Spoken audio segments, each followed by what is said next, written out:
जैसे पारसमणि है, उसको स्पर्श करा दो लोहे में तो सोना बना देती है।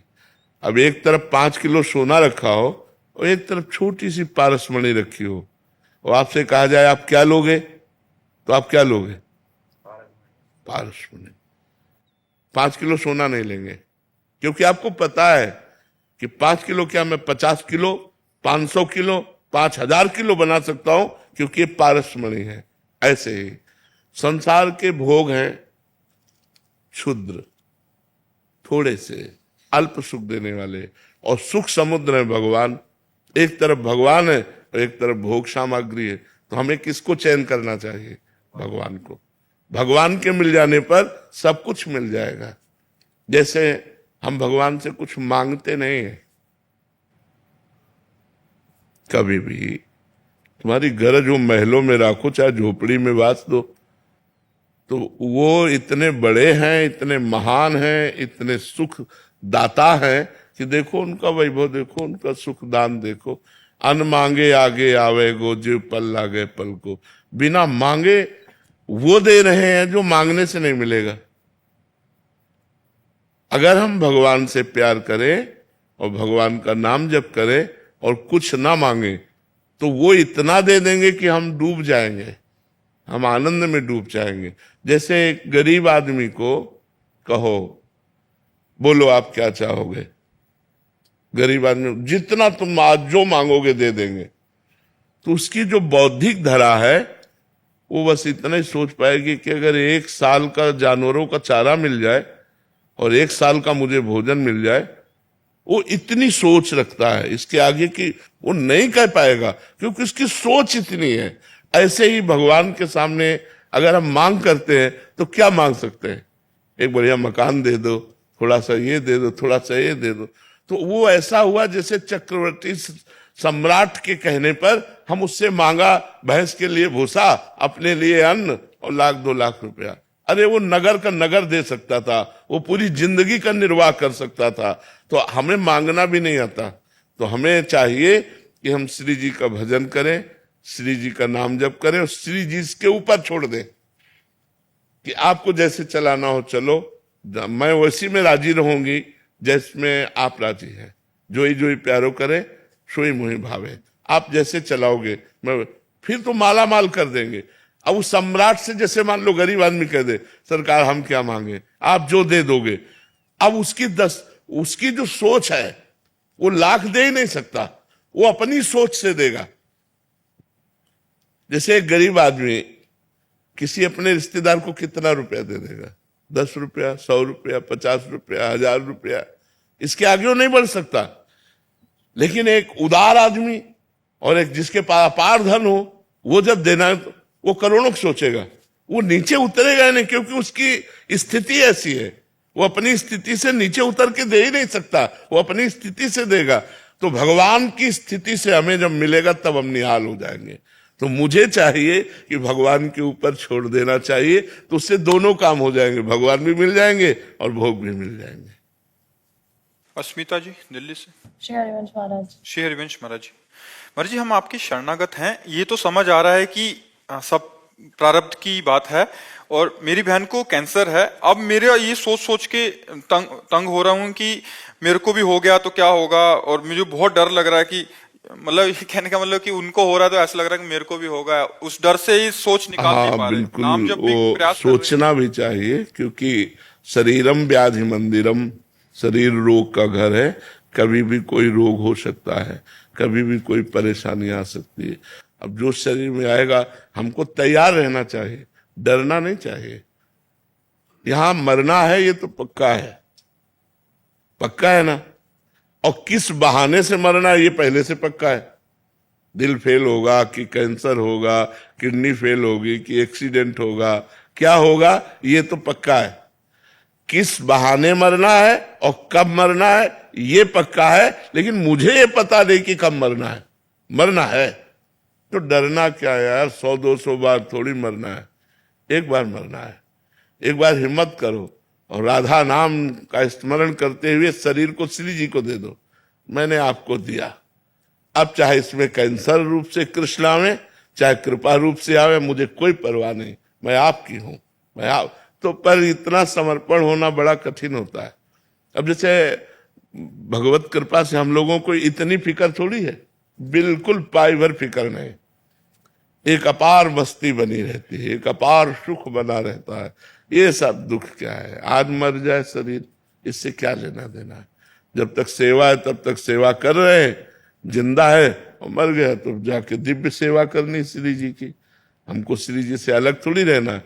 हाँ, अगर इसी शरीर पर प्यार करते जैसे आप करती हो, उसका कष्ट देख के वो डर आ जाता, मेरा प्रारब्ध भी कहीं ऐसे। हाँ तो डरो, हम तो कहते डरो, डरना अच्छा है। डर कर भगवान की शरण में जाओ। जो सभी तावा शरणाई रखियो ताई प्राण की नहीं। भगवान कहते हैं यदि भयभीत होकर मेरी शरण में आ जाओ तो मैं तुम्हारी रक्षा कर लूंगा। भगवान सब कुछ काट सकते हैं, प्रारब्ध भी काट सकते हैं। अगर वो प्रारब्ध देंगे तो उतना बल दे देंगे। इसलिए नाम जप करो, भगवान की शरण में रहो। डरना ठीक है, डरोगे तो अच्छा बन जाओगे, निडर हो जाओगे, ऐसी स्थिति प्राप्त हो जाएगी। और डरोगे नहीं तो भोगों में मस्त हो जाओगे, पता नहीं चलेगा कब शरीर कहाँ किस तरह से। अरे ऐसे ऐसे रोग हो रहे हैं। अब कैंसर तो ऐसे हो रहा है जैसे जुकाम बुखार, जैसे जुकाम बुखार ऐसे लोगों को प्राय कैंसर हो रहे हैं। जवान जवान लोगों को कैंसर हो रहे हैं, माता बहनों को कैंसर हो रहे हैं। ये बड़ा भयानक और बड़ा कष्टप्रद रोग है, बड़ा कष्टप्रद रोग है।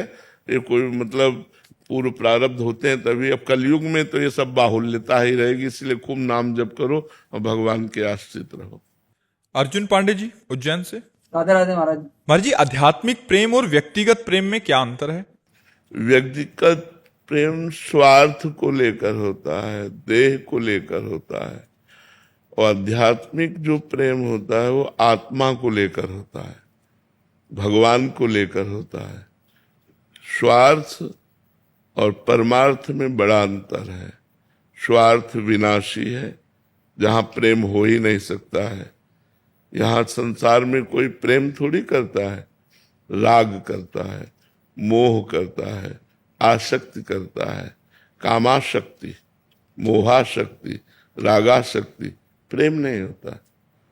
पर जब कहते हैं तो हम उसको इस भाषा में कहते हैं कि जो सांसारिक प्रेम है वो देह को लेकर होता है, स्वार्थ को लेकर होता है, वस्तु व्यक्ति स्थान इसको लेकर होता है। और जो परमार्थिक प्रेम है वो आत्मा को लेकर होता है, वो भगवान को लेकर होता है। इसलिए वास्तविक प्रेम शब्द तो आत्म प्रेम ही है, भगवत प्रेम ही है। ये राग और कामना और आसक्ति और मोह के नाम से कहा गया है, जिसे आप सांसारिक प्रेम कहते हैं। हिंदू सिंह जी। राधा वल्लभ श्री। महाराज जी, आपके चरणों में कोटि कोटि प्रणाम। महाराज जी, इष्टाकार वृत्ति करने के लाभ विधि जानकर क्या मैं चल सकता हूँ? क्यों नहीं चल सकते? चलने में क्या परेशानी है? आए ही वो भगवान की प्राप्ति के लिए, मानो जन्म ही मिला है। तुम्हारे अंदर पूरी सामग्री है जिससे भगवत प्राप्ति कर सकते हो। आपका जन्म ही भगवत प्राप्ति के लिए हुआ है। अब आप उसे भूल जाओ और भोगों में अपना समय नष्ट करो, वो आपकी कमी है।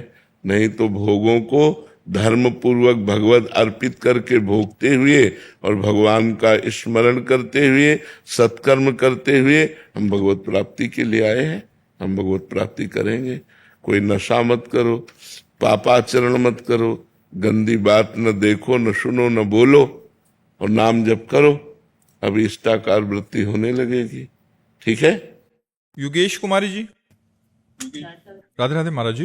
महाराज जी, आत्मा, परमात्मा और गुरु में कौन सर्वोच्च है? एक ही बात है। जो आत्मा है वही परमात्मा है, जो परमात्मा है वही गुरु है। गुरु साक्षात परब्रह्म, तस्मै श्री गुरुवे नमः। जो परब्रह्म परमात्मा है वही हमारे ऊपर कृपा करने के लिए मनुष्य रूप में आकर के गुरुदेव के रूप में हमें अपने चरणों की शरण में ग्रहण करते हैं। वो परमात्मा ही है, वो मनुष्य थोड़ी है। गुरुदेव को जो मनुष्य समझता है उसका कभी कल्याण हो ही नहीं सकता। जो अपने गुरुदेव को गुरुर ब्रह्मा, गुरुर विष्णु, गुरुर्देव महेश्वरा, गुरु साक्षात परब्रह्म, तस्मै श्री गुरुवे नमः। गुरु साक्षात परब्रह्म है, और जो परब्रह्म परमात्मा है, आत्मा हरिवंश प्रगट परमानंद श्री हरिवंश प्रमाण मनम, वही जो हरिवंश आचार्य हैं, गुरुदेव हैं, वही हमारी आत्मा है। तो आत्मा, परमात्मा और गुरुदेव ये एक ही तत्व के पर्यायवाची शब्द हुए, कोई अंतर नहीं है। गुलशन जी महाराष्ट्र से। जय जय श्री राधे। श्री हरिवंश महाराज जी, आपके चरणों में कोटि कोटि प्रणाम। गुरुदेव, आप जी कहते हैं कि किसी पर दोष दर्शन मत करो, खासकर किसी वैष्णव भगवान पर तो बिल्कुल भी दोष दर्शन मत करो। ये जानकर भी दोष दर्शन स्वतः ही हो जाता है महाराज जी। ये हमारे अंदर एक कमी है जो हम छिद्रान्वेषण करते हैं। छिद्रान्वेषण माने दूसरों के दोषों का दर्शन नहीं करना है। क्यों नहीं करना? जब वो गंदा आदमी है तो परमात्मा भी अंदर विराजमान है, ये क्यों नहीं देखा? क्रियाएं जो हो रही है, जैसे एक कठपुतली नाच रही है, तो अज्ञानी जीव कठपुतली को बुरा भला कहेगा, लेकिन जो विवेकी पुरुष है, जानने वाला है, वो कठपुतली को दोष नहीं देगा, उस नचाने वाले को। वाह यार, क्या कलाकार है नचाने वाला। तो हमारे भगवान 3 प्रकार का नाच नचा रहे हैं पूरे जगत में, सतोगुणी, रजोगुणी और तमोगुणी। तो सतोगुण निर्दोष है, रजोगुण और तमोगुण में दोष है। तो कोई रजोगुणी है, कोई तमोगुणी है, कोई कामासक्त है, क्रोधासक्त, लोभासक्त, मोहासक्त, ऐसी लीलाएं कर रहा है, इन्हीं में तो दोष है। और कोई भगवद आसक्त है, भजन कर रहा है। तो मेरे भगवान की सब लीला हो रही है, जैसे ये गलत कर रहे हैं तो हम इनकी गलती ना देखकर इनमें भगवान विराजमान ये देखे ना। सिय राम में सब जग जानी, करो प्रणाम जोर जुग पानी। इनमें गलती जो दिखाई दे रही वो हमारे अंदर है। अगर हमारे अंदर गलती ना हो तो इनमें गलती दिखाई नहीं देगी। जैसे हमसे पूछो कि कोई गलत है, तो हमें लगता है कोई गलत नहीं। भाई वो बेचारा विवश है भगवान की माया से, उसमें क्या है? भगवान चाहे तो 1 मिनट में उसे महात्मा बना दे, और वही छूट दिए इसलिए माया रौंद रही है। विचार करो, विवेक करो, क्या आप में दोष नहीं है? जब हम निर्दोष हो जाएंगे तो हमें कोई दोषी दिखाई नहीं देगा। और बुरा जो देखकर मैं चला, बुरा न मिलिया कोई, जो दिल खोजूं आपनो, तो हमसे बुरा ना हो। हमारे अंदर बहुत बुराइयां हैं। तो तेरे भावे जो करे भलो बुरो संसार, नारायण तू बैठ के अपनो भवन बुहार। जो जैसा चल रहा है भगवान की माया से युक्त है। हमको अपने हृदय को निष्पाप करना है, अपने हृदय को निर्दोष करना है। अगर हम अपने हृदय को निर्दोष करना चाहते हैं तो दूसरों में दोष दृष्टि ना देखें। अगर हमें दोष दृष्टि दिखाई देती है तो तत्काल हम उसको प्रणाम करें। भगवान आप इसके भी हृदय में विराजमान हो। मेरे अंदर जो दोष दृष्टि देखने की प्रवृत्ति है, नाथ इसको नष्ट कर दो। आप बच जाओगे, आप आगे बढ़ जाओगे। अगर ऐसे ही दोष देखते रहिए तो ऐसा है तो ऐसा है, तो आप बहुत कूड़ा करकट अपने हृदय में एकत्रित कर लोगे और परमार्थ में नहीं चल पाओगे, पक्का नहीं चल पाओगे। ये पक्की बात समझ लो। जो हम दूसरों में दोष देखते हैं वो हमारे अंदर दोष होता है, और जब हम दूसरे को दोषी कहेंगे तो हमारे अंदर वो दोष बढ़ जाता है और हमको फिर भ्रष्ट कर देता है, नष्ट कर देता है। पक्की बात मान लो। इसलिए किसी के दोष दर्शन मत करो, किसी की निंदा मत करो। किसी के दोष कथन श्रवण करने से बहुत जल्दी अंतःकरण अपवित्र हो जाता है, पाप दूसरों का हमारे ऊपर आ जाता है। तो देखो पुण्य करना कितना कठिन और नष्ट होना एक क्षण में। किए सुकृत बहु जन्म के क्षण में डारे खोए, भक्तन निंदा अति बुरी भूल करे जिनको। अगर किसी भक्ति की निंदा कर दी तुमने तो बहुत जन्मों के किए हुए पुण्य एक क्षण में सब मिट्टिया मेट हो गए और पाप की गठरी बांधकर नरक जाने की तैयारी हो गई। तो इतना बड़ा पाप हम क्यों करें? जो कर, जिसका जो मन हो कर रहा है, सब राधा राधा पूरी सृष्टि है। हमको सुधर के चलना है, हमको अच्छा बनना है, हमको भगवान का भक्त बनना है तो हमको सुधार करना है। हाँ, कोई पूछ ले हमसे कि हम कैसे चले भगवान के मार्ग में, हमें कोई कमियां है तो बता देना चाहिए कि भाई मुझे जैसा लग रहा है कि आप ये नशा छोड़ो, आप ये गंदी बात छोड़ो, आप ये गंदा आचरण छोड़ो, तो आप भगवान की भक्ति कर सकते हो। वो निंदा नहीं होगी, डायरेक्ट उससे बात करना। लेकिन उसके पीछे बात करना कि आदमी ऐसा, वो निंदा हो जाएगी। तो परदोष दर्शन और निंदा मत करो, नहीं तो अपना परमार्थ चला जाएगा। समझ पा रहे हो आप? गुरुदेव भगवान मन में दोष दर्शन हो जाता है, स्वतः हो जाता है। प्रणाम कर लिया करो, उसी मन से प्रणाम कर लिया करो कि सब में भगवान है, तो दोष नहीं लगेगा। जहां दोष दर्शन हो वही भगवत भाव से प्रणाम कर लिया, ठीक है ना? निकेतन सिंगला जी, पंजाब से। राधे राधे महाराज जी। महाराज जी, यदि कोई व्यक्ति अत्यंत असहनीय पीड़ा से गुजर रहा हो परंतु वह आध्यात्मिक ना हो, उसे भगवान के विषय में कोई ज्ञान ना हो, तो ऐसे व्यक्ति को उस पीड़ा से बाहर निकालने के लिए किस प्रकार का मार्गदर्शन हो? बाहरी नाम संकीर्तन, भगवत कथा, जब तक उसका शरीर पूरा ना हो जाए तब तक उसको ये सहयोग मिलता रहे, तो उसके कानों में तो पड़ेगा। तो जो वाणी से बोलने का फल है, कथन का, वही श्रवण का फल है। तो ना चाहते हुए भी यदि उसे नाम सुनाई दिया, भगवत कथा सुनाई दी और प्राण छूट गए, तो भगवत प्राप्ति हो सकती है। अन्यथा निज कृत कर्म भोग सुन भ्राता, को न काहू के सुख दुख कर दाता। फिर उसे कर्म भोगना ही पड़ता है। बिना भजन के, बिना अध्यात्म के फिर तो कोई उपाय नहीं है। बस एक आखिरी उपाय, क्योंकि जहां वो पड़ा है वहां भगवान की कथा, भगवान का नाम कीर्तन की व्यवस्था कर दी जाए, तो जो कथन से फल मिलता है वही श्रवण से फल मिलता है, तो उसका मंगल हो सकता है, अन्यथा नहीं। अध्यात्म के बिना जुड़े तो व्यर्थ जीवन चला जाता है। भगवान का नाम जप नहीं किया, भगवान की शरण में नहीं है, तो उस जीव का क्या महत्व?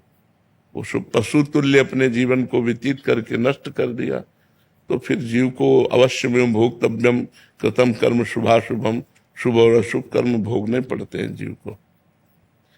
एक ही उपाय है कि मरणासन स्थिति में यदि ऐसा कोई व्यक्ति पड़ा हो तो उसके पास नाम कीर्तन की व्यवस्था कर दे, भगवान की कथा कीर्तन, श्रीमद् भागवत का पाठ, भगवत गीता जी का पाठ, ऐसे महान जो धर्ममय ग्रंथ हैं, इनके पाठ के श्रवण से उसका कल्याण हो सकता है, अन्यथा और कोई उपाय नहीं।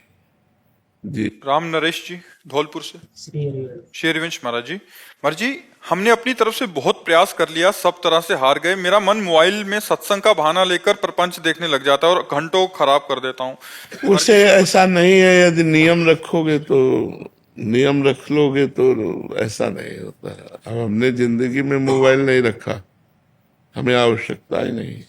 तो जैसे मोबाइल रखते हो, आप इतना अपने पे कंट्रोल रखो कि मुझे एकांतिक देखना है, मुझे सत्संग सुनना है, मुझे अपनी बात देखनी, इसके बाद बंद कर देना है। अब ये थोड़ी कि उसमें कह दो, ऐसे नहीं, अंगुली बढ़ाते मत चले जाओ।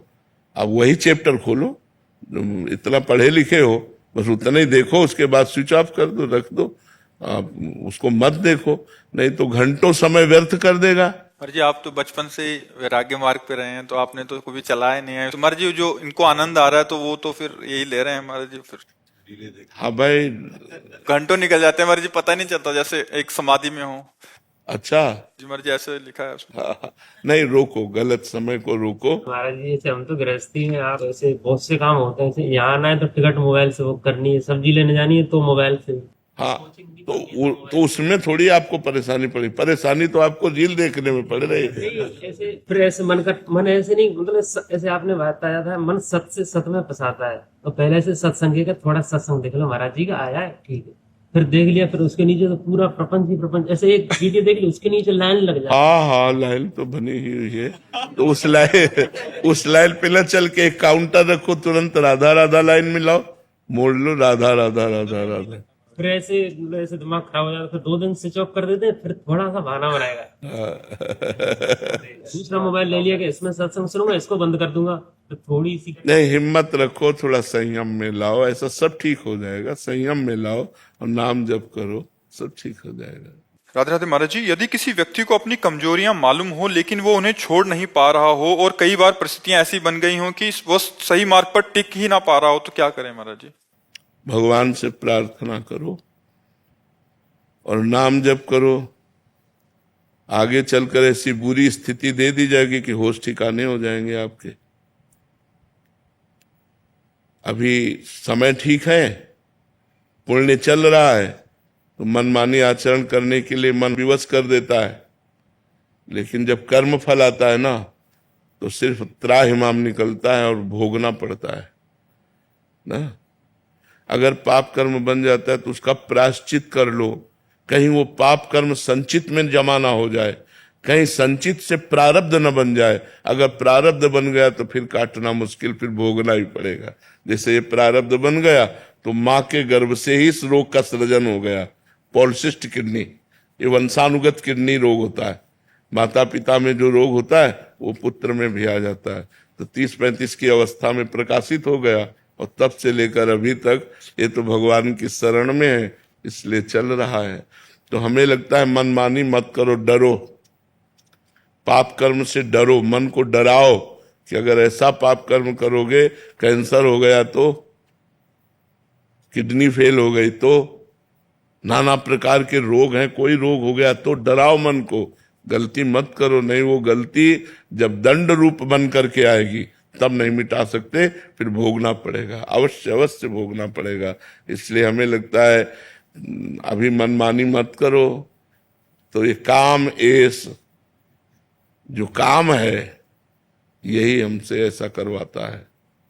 काम एश, क्रोध एश, रजोगुण समुद्भवा, ये रजोगुण से उत्पन्न हुआ काम क्रोध आदि ही हमसे ऐसे पाप कर्म कराते।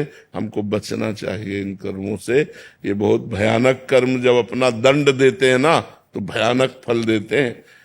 मतलब 100 रुपया जैसे ब्याज का ले लो ना, और जमींदार लोग नहीं, ब्याज के ऊपर ब्याज, ब्याज के ऊपर ब्याज, और जब जमा करने जाओ तो पता चला 10,000 रुपया, और अगर फिर चूक गए तो 20,000 रुपया, फिर तुम्हारी खेती ले लेंगे। ऐसे ही कर्म है, छोटा सा कर्म पाप कर्म, वो ब्याज पर ब्याज, ब्याज पर वो भयानक रूप बन करके जब बम की तरह गिरता है तो धज्जियां उड़ जाती हैं, शरीर की धज्जियां। एक्सीडेंट हुआ ये सब, या कार में आग लग गई, बैठे बैठे जल गए, क्या क्या दंड है आप देखो ना, संसार में क्या क्या दंड है। इसलिए हमें डरना चाहिए कि हमसे पाप कर्म न बने। भगवान का भजन करो, अपने मन को रोको, डराओ अपने मन को कि कोई पाप कर्म न बने। महाराज जी, अगर जाने अनजाने में हो गया हो तो प्रायश्चित कर लेना चाहिए उसका। जैसे भगवान का नाम जप है, श्रीमद् भागवत महापुराण का सप्ताहपारायण है, किसी तीर्थ में जाकर कोई मंत्रानुष्ठान है, और उस पाप के नष्ट करने के लिए मन में चिंतन करे, संकल्प करे कि वो जो हमसे पाप हो गया वो नष्ट हो, तो नष्ट हो जाएगा। इसी अभी नष्ट करने में वो, जैसे एक बबूल का पेड़ है, इतना बड़ा उठा तो आप ऐसे मसल सकते हो, लेकिन जब बड़ा पेड़ हो गया तो इतने इतने बड़े कांटे, फिर वो कुल्हाड़ से भी काटने में होश खराब हो जाते हैं। ऐसे पाप कर्म है ना, अभी उठा तो आप मंत्र जप, नाम जप, अनुष्ठान के द्वारा उसको नष्ट कर सकते हो। नष्ट हो गया, खत्म हो गया। गिरीश पाठक जी, राधे राधे श्री राधे राधे महाराज जी। महाराज जी, मन के वशीभूत होकर मनुष्य बार बार गलती करके क्षमा मांगता है, भगवान क्या बार बार क्षमा करते हैं या इसकी कोई सीमा है? बहुत वात्सल्य समुद्र भगवान है, अगर वो क्षमा न करे तो हम लोगों की दुर्गति हो जाए। क्योंकि बिल्कुल सत्य बात है कि ना चाहते हुए भी मन हमको जबरदस्ती गलत करवा देता है, पर हम कोशिश करें। मन को वश में करना नामुमकिन नहीं है, उसको हम कोशिश करें, धीरे धीरे धीरे धीरे। अगर हम हठ कर लें तो मन हमसे कुछ करवा नहीं सकता, पर वो हठ आध्यात्मिक होगी। सांसारिक कसम खा लोगे तो मन तोड़वा देगा। बहुत कोशिश करता हाँ बहुत, ये हम आपकी बात में बिल्कुल सहमत हैं। तो जब तक हमारे अंदर आध्यात्मिक ज्ञान नहीं होगा, नाम जप के द्वारा, शास्त्र स्वाध्याय के द्वारा, सत्संग के द्वारा हम अपनी बुद्धि में विवेक प्रकट करें। जब विवेक प्रकट हो जाएगा तो सही पूछो, कौन सी ऐसी वस्तु है जिसके लिए हम नियम तोड़ दें। सबसे बड़ा संसार का सुख काम सुख रखा गया है। जिन स्थानों को स्पर्श करके हम साबुन और रज से हाथ धोते हैं, उन स्थानों में हम अपनी पवित्रता और अपने नियम को तोड़ करके मन के अधीन हो जाते हैं। ये आप तो गृहस्थ में हो, हम भगवत मार्ग के पथिकों की भी बात करते हैं कि जो साधक सावधान नहीं रहते, उनको ये मन घसीट करके इन्हीं गंदी बातों में डाल देता है। चलने वालों में हजारों में कोई एक दो निकल पाते हैं, नहीं तो मार के गिरा देता है मन। ये मन बहुत ही चंचल है और ये अधोगामी है। अधोगामी माने नीचे की तरफ जाने वाला। अगर इसको छोड़ दो तो ये गंदी बातों में ही जाएगा। 3 ऐसी बातें हैं जिनमें मनुष्य को महासुख की अनुभूति जैसा लगता है। यदि हमें सुंदर स्त्री मिल जाए, पुरुष के अंदर रहता है, या सुंदर पुरुष मिल जाए, स्त्री के अंदर रहता है, या जैसा भी भाव, हम सुखी हो जाए। यदि हमें मनोवांछित धन मिल जाए तो हम सुखी हो जाए। हमारा बड़ा नाम हो जाए, प्रतिष्ठा हो जाए तो हम सुखी हो जाए। 3 बातें रखी गई हैं पूरी माया को छान करके, कंचन, कामिनी और कीर्ति। वित्तैषणा, पुत्रैषणा, लोकैषणा, कंचन, कामिनी, कीर्ति। इसी का सारा विस्तार है सुखों का। अगर हम भगवान के चरणों में अपने चित्त को नहीं लगाएंगे, भगवान से चित्त लगाने के लिए गुरु के चरणों में चित्त लगाना, और गुरु के चरणों में चित्त लगाने का मतलब उनकी आज्ञा का पालन करना। संत और गुरु की आज्ञा का पालन करने से हम में आध्यात्मिक बल आता है, और उसी बल से हम अपनी इंद्रिय और मन को निग्रह कर सकते हैं, भोगों से हटा सकते हैं। अन्यथा कोई चांस नहीं है। आप कसम खा लो, चाहे गंगा की, चाहे राम की, चाहे हरि की, चाहे माँ की, किसी की भी कसम खा लो, ये सब तोड़वा देगा। जब ये अपने आप में आएगा ना, तो जैसे हाथी है ना, हर जंजीर को तोड़ देता है, ऐसे मन मत वाला गजराज है, ये तोड़ करके जबरदस्ती विषयों में गिरा ही देगा। यद्यपि आपकी इच्छा नहीं है कि मैं ऐसा गलत ना करूं, फिर भी आपसे गलत करवा देगा। इसलिए मामेवे प्रपद्यन्ते माया में ताम तरन्ति, श्री भगवान कहते हैं मेरी शरण में हो जाओ। मन मना भो मद भक्तो माद्याजी माम नमस्कुरु, मेरे को प्रणाम करो, मेरा नाम जप करो, मेरे में मन लगाओ, जीत जाओगे। भजन करना पड़ेगा। अच्छा, भजन करना साधारण काम नहीं है, बड़ा असाधारण काम है, क्योंकि विषयाकार मन भजन में लगेगा ही नहीं। तो हमें धीरे धीरे पहले नींव सुधारनी है। भोजन, भजन की नींव है भोजन। जैसा खाओ अन्न वैसा बने मन। तो यदि हमारा भोजन ठीक नहीं होगा तो हमारा मन भजन में नहीं लगेगा। हमारा खान पान ठीक होना चाहिए। तो अगर हमारा पेय पदार्थ पवित्र है तो हमारी बुद्धि पवित्र रहेगी। अगर पेय पदार्थ अशुद्ध है तो हमारी बुद्धि को अशुद्ध कर देगा। ये थोड़ी देर के लिए आपको सुखद लगेंगी, लेकिन आपके स्वास्थ्य और आपकी बुद्धि की पवित्रता को नष्ट कर देंगी, क्योंकि पवित्र जल नहीं है। आप अपने घर में पवित्र जल में नींबू डाल करके, चीनी डाल करके, ठंडा करके पिए, ये सतोगुणी हो गया।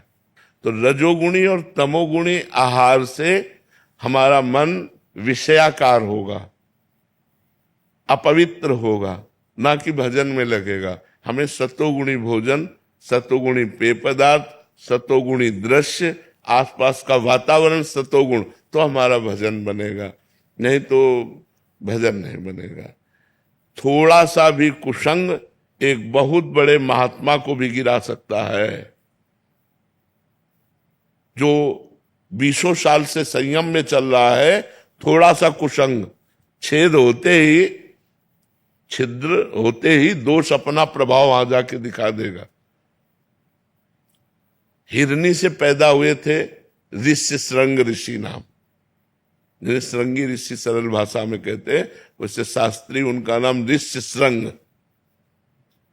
वो हिरनी से पैदा हुए थे, स्त्री से नहीं पैदा हुए थे। विभांडक ऋषि के पुत्र थे। तो लोमपाद राजा के राज्य में अकाल पड़ गया, तो विद्वानों ने सलाह करके देखा कि अगर महाराज ऋष्य श्रृंग सिंहासन पर विराजमान हो जाए तो अकाल तत्काल नष्ट हो जाएगा, वर्षा होगी, सब जीव बच जाएंगे। तो राजा ने कहा कि सिंहासन पर तो तभी बैठ सकते हैं पुत्र हो या दामाद हो। भाई पुत्र नहीं है तो पुत्री है, पुत्री का पति। तो पुत्री थी, जो महाराज दशरथ जी की पुत्री थी, वही दोनों मित्र थे, तो उन्होंने उनको दे दिया था। महाराज ऋष्य श्रृंग ने कभी स्त्री नहीं देखी थी।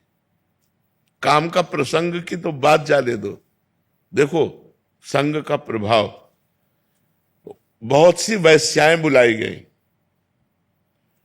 और उनको काम दिया गया कि आप ऋष्य श्रृंग को लुभाइए। तो सब वैश्याओं ने कहा, महाराज आग की ज्वाला में गिरने की बात करते हो, वो महान तपस्वी, इनके पिता महान तपस्वी, हमसे जरा सी त्रुटि हो जाएगी 2 बूंद जल में भस्म कर देंगे, हमारी हिम्मत नहीं है।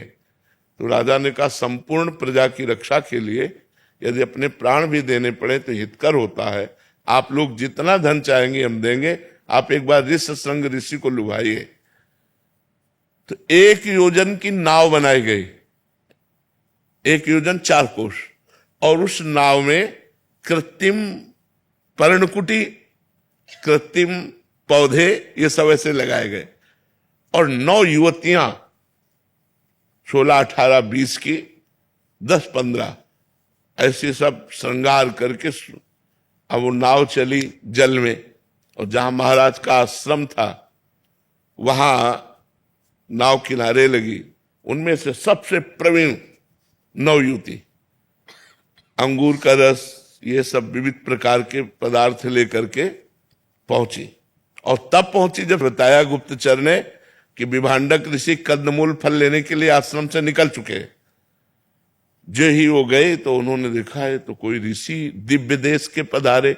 उन्होंने कभी स्त्री देखा ही नहीं था, वो तो बस ऋषि के सिवा किसी को जानते ही नहीं थे। तो मृगचर में बिछाया और कहा, ये ऋषिवर बैठ जाइए। तो भला वो इतने महान तपस्वी ऋषि के दिए हुए आसन पर कैसे बैठ सकती। तो आसन को प्रणाम किया और कहा, मैंने नियम लिया है कि मैं किसी के दिए हुए आसन पर नहीं बैठती, हम अपने आसन पर। वो अपना कोमल बिछा के बैठ गए। कंदमूल फल लाए तो उनका नहीं, मैं किसी का दिया नहीं पाते, हमारे पास है, आप कहो तो आपको भी पवा दे। तो गुलरी और पीपर और पाकर और कंदमूल फल खाने वाले, अंगूर का रस, ये रस वो रस, विविध प्रकार के रस और मादकता भरे हुए उनको दिए। उनको तो बहुत अच्छे लगे, उन्होंने पी लिया और कहा, ऋषि आपकी जटाएं और मेरी जटाओं में बड़ा अंतर है, मेरी जटाओं में तो गांठ पड़ी हुई, आपकी कोमल जटाएं हैं। तो बोले, हमारे देश के ऋषि ऐसे ही है। उनको पता है कि ये कोई ऋषि है। अब उनको मादक वस्तु पिलाई, अब वो भूमि पूरी घूमने लगी, बस ये खवा के पिला के, और तुरंत वहां से के हमारे नियम का समय हो रहा है साधना का, मैं जा रही हूं। और वो चले। अब वो ऐसे बैठे, विभांडक ऋषि आए तो उन्होंने कहा, बेटा तुम कैसे अस्वस्थ से बैठे हो? यज्ञशाला की अग्नि बुझने जा रही है, न तुमने हवन किया है, न तुम दिनचर्या। तुम बोले, पिताश्री ये पृथ्वी घूमती नजर आती है। और रोने लगे। उन्होंने कहा, अब मुझे आपके गले नहीं लगना, मुझे उस ऋषि के गले लगना जो ऋषि आए थे। तो उन्होंने कहा, कौन ऋषि यहां ऐसा आ सकता है? तो ध्यानस्थ हुए, ध्यान में दे। अरे उन्होंने कहा, बेटा ये राक्षसी प्रवृत्तियों की ऐसी चाल होती है, तुम कभी अब ऐसे ऐसे ऋषि नहीं होते। कुछ नहीं समझ में आया, केवल एक बार के मिलन में। अब हफ्ता 10 दिन में फिर कंदमूल फल लेके ले गए। सुचला जी के विभांडक ऋषि गए, वही फिर आई सज धज कर वैसे ही। अब तो लिपट गए ऋष्य श्रृंग और कहा, ऋषि मुझे अपने आश्रम में ले चलो, मुझे नहीं रहना इस आश्रम में और नहीं रहना अपने पिता के साथ, मुझे अपने। तो बोले, हमारे आश्रम में तो हमारे जैसे ही ऋषि होंगे। बोले, बस आप जैसे ऋषियों के बीच में ही रहना है। महाभारत में पूरा भगवान श्री कृष्ण द्वैपायन व्यास देव जी ने लिखा है। अब वो ले गए तो नाव चार कोस की, एक योजन का मतलब 4 कोस की नाव थी, और उसी में पूरा पर्णकुटी और सब।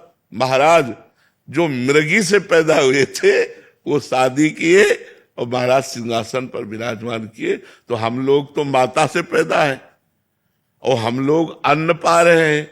यदि थोड़ा भी छूट मन को दे दी जाए तो ये मन नरकगामी बना देगा।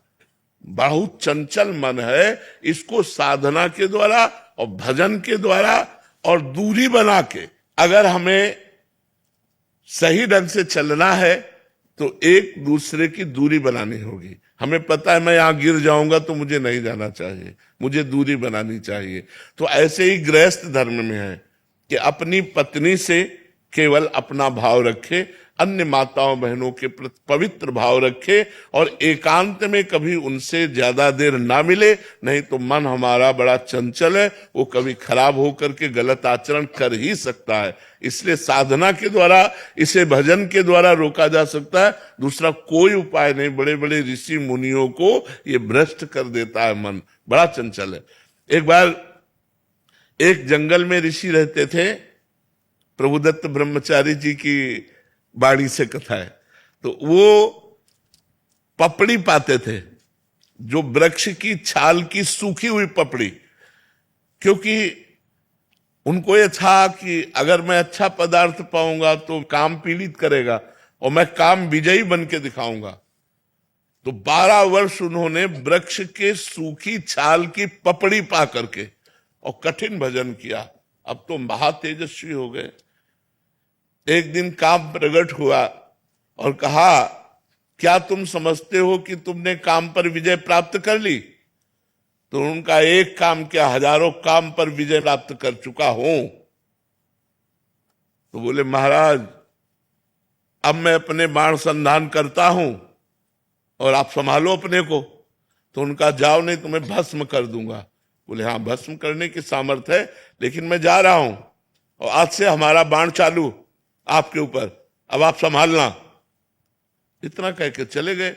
अब वो ऋषि ये समझ नहीं पाए कि काम कौन से बाणों का संधान करेगा। अब जहां जहां वो पपड़ी खाते थे, वृक्ष की पपड़ी, वहां वहां हलवा घी का। ऋषि ने जब देखा कि वृक्षों के जितने वृक्ष उस जंगल में, सब में हलवा लगा हुआ, तो उनका ये मेरे तप से भयभीत होकर वृक्ष हमें लगता है कोई स्वादिष्ट पदार्थ देने लगे। अब वो खाने लगे। अब 10वें वृक्ष से जब पाया तो आधा किलो हलवा तो गया ना, तो अब हड्डी के ऊपर मांस बढ़ना शुरू हुआ। महीना हुआ। एक दिन छम छम छम छम पायल करती हुई और एक कटोरा लिए हुए, जे भी देखा ऋषि आ रहे तो ऐसे हलवा लगा के भाग। उनका, ए खड़ी हो जाओ, तुम कौन हो? क्या ये स्वादिष्ट पदार्थ तुम लगाती थी? तो उनका, हाँ महाराज। तो भाग क्यों रहे हो? मैं आपके तप से भयभीत हूं। बोले नहीं नहीं नहीं, महीनों से इतना स्वादिष्ट पदार्थ पवार, क्योंकि पहले अन्न जाएगा तो बुद्धि बदलेगी ला। तुम इतना स्वादिष्ट पदार्थ पवारे, तुम भयभीत क्यों हो रही हो? तुम बोले महाराज, वृक्ष में चुपचाप इसलिए लगा जाती थी कि आपकी सेवा बन जाए, मैं आपकी सेवा करना चाहती हूं। बोले लाओ कटोरा, वृक्ष में लगाने की जरूरत नहीं है। अब रोज कटोरा लेके तुम ले आ जाना, मैं इस कुटिया में रहता हूं। कटोरा लेके आने लगी। काम ने चैलेंज किया था, मैं अपना बाण संधान कर रहा हूं, तुम सावधान। फिर एक दिन पूछा, तुम इस जंगल में क्यों रहती हो? तो उनका मेरी मां तपस्विनी है, तो मैं अपनी मां के साथ रहती हूं।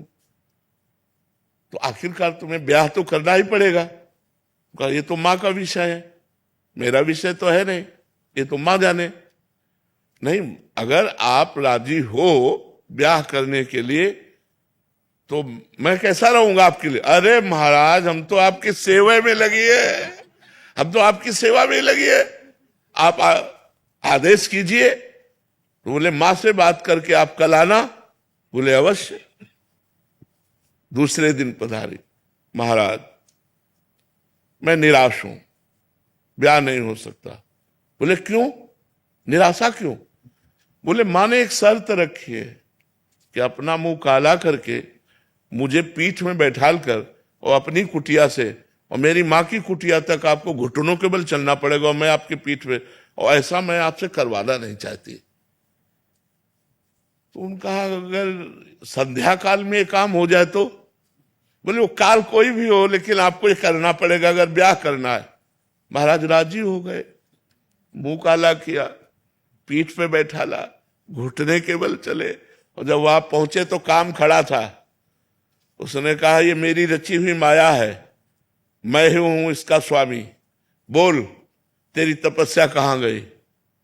ये कहो कि मैं तेरी तपस्या नष्ट नहीं की, केवल दिखाया है तुझे कि अगर तू तपस्या का अहंकार करेगा तो देख घुटने केवल चल रहा, मेरी माया तेरे पीठ पर बैठी हुई है। तो ये मन बड़े बड़े ऋषि मुनियों को मोहित कर दिया।